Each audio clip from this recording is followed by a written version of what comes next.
छत का इंतजाम किया। 50 करोड़ जनधन अकाउंट खोले गए। फाइनेंशियल इंक्लूजन के इतिहास में यह भी एक वैश्विक रिकॉर्ड है। अभी कल ही नीति आयोग का एक आंकड़ा जारी हुआ है, अखबारों में प्रमुखता से आज छपा है। आपने भी अखबार में या सोशल मीडिया में देखा होगा।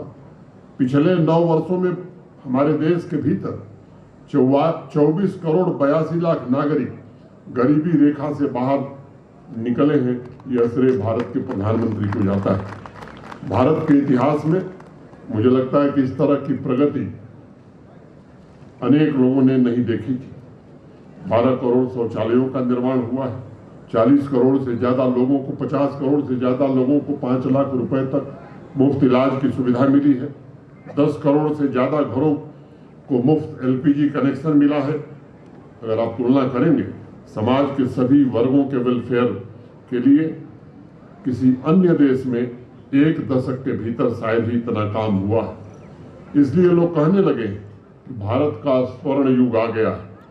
जब विकसित भारत संकल्प यात्रा शुरू हुई थी तब माननीय प्रधानमंत्री जी ने कहा था कि मैं ऐसे लोगों को तलाश कर रहा हूं जो किसी कारणवश केंद्र सरकार की योजनाओं से छूट गए थे। एक लाभार्थी को ढूंढकर उस तक योजना का लाभ पहुंचाने का जम्मू कश्मीर प्रशासन प्रयास कर रहा है। अगर आप आंकड़े देखेंगे तो पूरे देश में इस यात्रा के दौरान लगभग 2 करोड़ ऐसे नागरिक मिले हैं जिनके पास आयुष्मान कार्ड नहीं था। यहाँ जम्मू कश्मीर में भी योजनाओं का सैचुरेशन हो, गोल्डन कार्ड सबको मिले, इसकी भी शिद्दत से कोशिश हमारे प्रशासन के सहयोगियों ने किया है। उन्हें इस योजना से जोड़ा गया। इसी तरह मुझे उम्मीद है कि जम्मू कश्मीर में भी लाखों लोग जो किसी न किसी योजना से किसी कारण वो छूट गए थे, उन्हें संबंधित योजनाओं के लाभ से जोड़ने की कोशिश हो रही है। 26 जनवरी के पश्चात जब सभी सेक्टर के आंकड़ों का अध्ययन किया जाएगा तब विकसित भारत संकल्प यात्रा से आम आदमी के जीवन में आए विस्तृत बदलाव को हम देख सकेंगे। एक और बात मैं कहना चाहता हूं, बैक टू विलेज 5 का जो कार्यक्रम हुआ था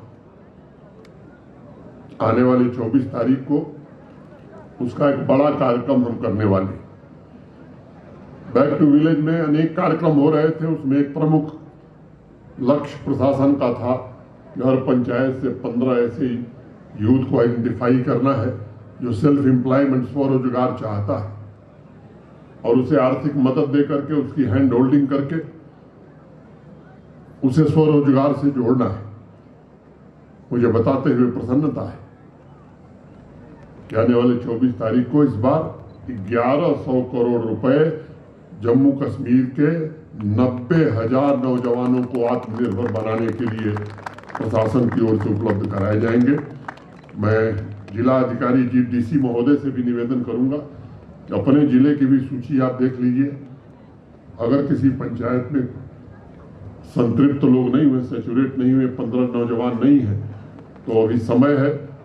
मैं सबसे आग्रह करूंगा, डिविजनल कमिश्नर साहब से भी निवेदन करूंगा कि पूरे कश्मीर डिवीजन में हमें सुनिश्चित करना है कोई ऐसी पंचायत न हो जिसमें कम से कम 15 नौजवान इस स्वरोजगार से न जुड़े।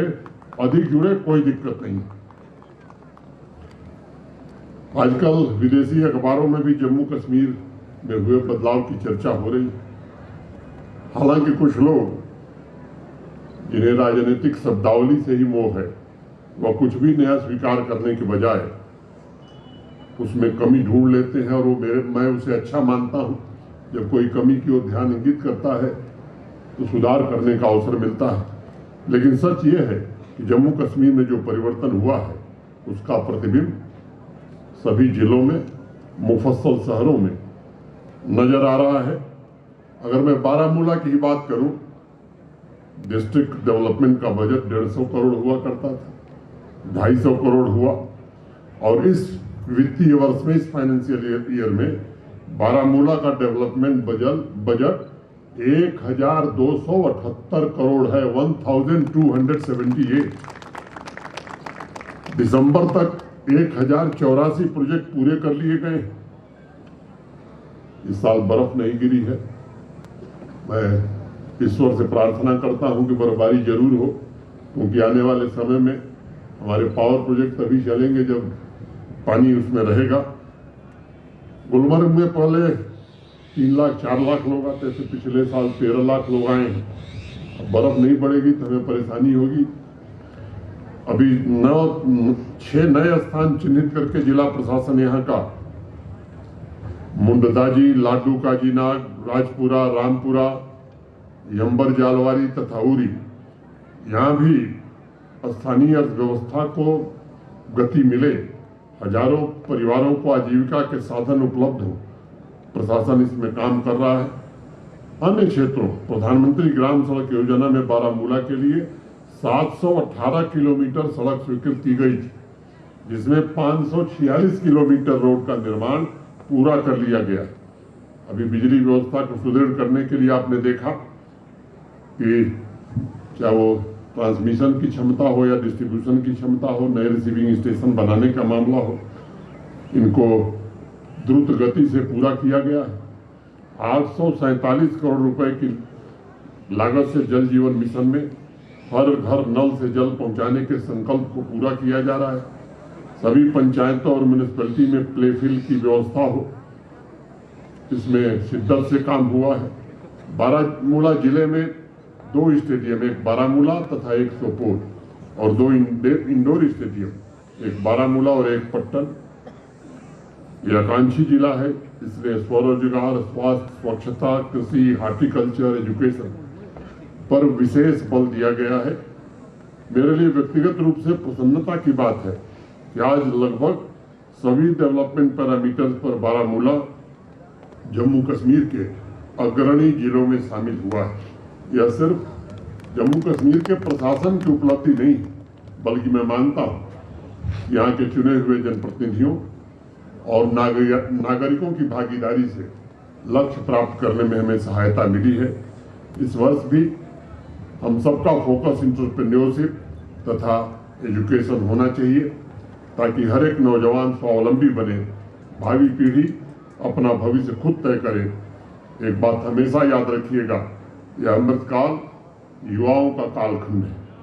पिछले 4 साढ़े 4 वर्षों में जम्मू कश्मीर के बच्चों और बच्चियों की आकांक्षाएं और सपने अब बड़े हुए।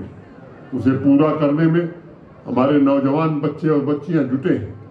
आवाम को मिलकर इस अमृत पीढ़ी की तरक्की में साथ देना और सहयोग करना, ये हमारा नैतिक कर्तव्य है। एक बात और कहूँगा, आज HADP में होलिस्टिक एग्रीकल्चर डेवलपमेंट प्लान के अंतर्गत कई किसानों को लाभ मिला है, और मैं समझता हूँ कि जिस लक्ष्य को लेकर के होलिस्टिक एग्रीकल्चर डेवलपमेंट प्लान बना था कि आने वाले 4 वर्षों में GDP में जो कंट्रीब्यूशन है एग्रीकल्चर और एलाइड सेक्टर का जम्मू कश्मीर में, वो कम से कम 2.5 गुना बढ़े। मैं पूरी तरह आश्वस्त हूँ। आज भी कई किसानों को लाभ देने का मैं प्रत्यक्ष गवाह हूँ। मैंने खुद देखा है कि ये ठीक दिशा में HADP का प्रोग्राम चल रहा है। मैं अपने सभी साथियों का जो इस प्रोग्राम को जमीन पर उतारने में लगे हैं, उनका भी हृदय से अभिनंदन करना चाहता हूँ, और उनसे एक बात कहना चाहता हूँ, 70% आबादी जम्मू कश्मीर की एग्रीकल्चर और एलाइड एक्टिविटीज से जुड़ी है। अगर जम्मू कश्मीर